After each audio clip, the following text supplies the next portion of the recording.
G'day, it's Shane from Grape TV, and thank you for joining me in my home bar. But more importantly, thank you for helping me spread McLaren Vale wines to the world.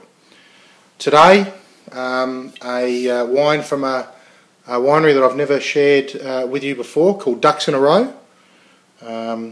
Really interesting label, really interesting wine. But here's the bottle, and this is the Mataro, called Straight Up Mataro, and it's from 2010. Now, Glenn the winemaker has been senior winemaker for some of the larger companies within Australia, and now residing in McLaren Vale and wanting to do some of his own things with his partner. And there's a real focus in his winemaking towards fruit-driven styles. So he does a few white wines, a few red wines, and the one comment I make about the whole thing is there's structure, but the structure doesn't come from significant oak. And in the reds in particular, very fruit driven. The whites are not so fruit driven, really interesting, but I wouldn't say totally fruit driven. But the reds, it's all about the fruit. So, talked enough about ducks in a row. We should try and or get on with the wanky thing.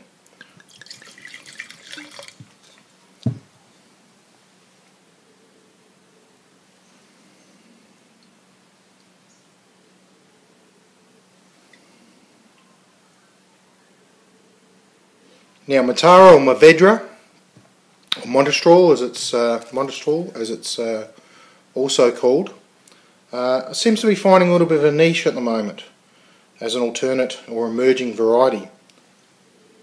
Not really what I'd call emerging, because they've been growing Mataro in McLaren Vale for over 100 years. It used to go into port styles, fortified wines.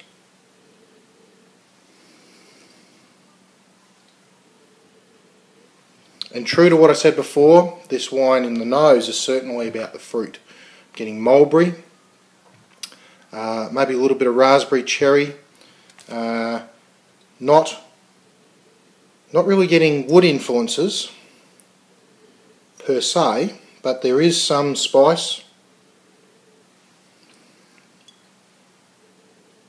Not a lot, but there is some spice there, which is probably wood based.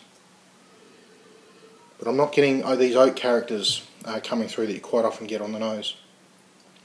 So yeah, interesting mulberry character. So let's keep going.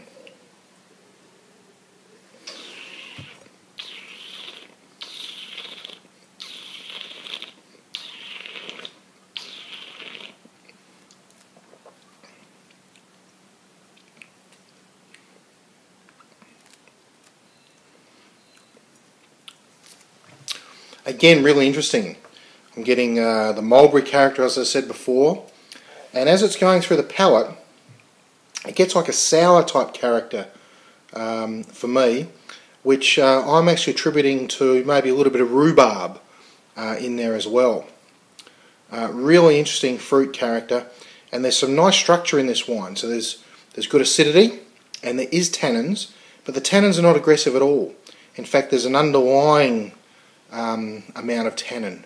It's I wouldn't even say what I would normally call in balance with having tannin and fruit structure together. This wine is all about the fruit, but again, the structure is quite nice, but definitely plays a supporting role.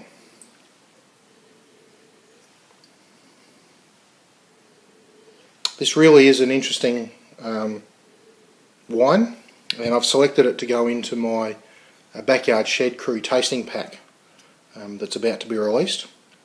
And the more I try this wine, the more I understand why I've put it into the pack. An emerging variety, yes, but a really interesting variety, really interesting wine, very different to a lot of the other Mourvedres or Mataros that I've tried around McLaren Vale. And I love the philosophy of Glenn in terms of the winemaking philosophy. It's all about the fruit. The fruit character here is really, really good. The vineyard for this comes from Wollonga, just outside Wollonga, and just shows, I think, what good fruit the McLaren Vale region can produce with Mataro or Mourvedre. Look, that's all we have time for Learning Grape TV today. I hope you've enjoyed it. Have a great week, and we'll see you next time. Thanks, bye.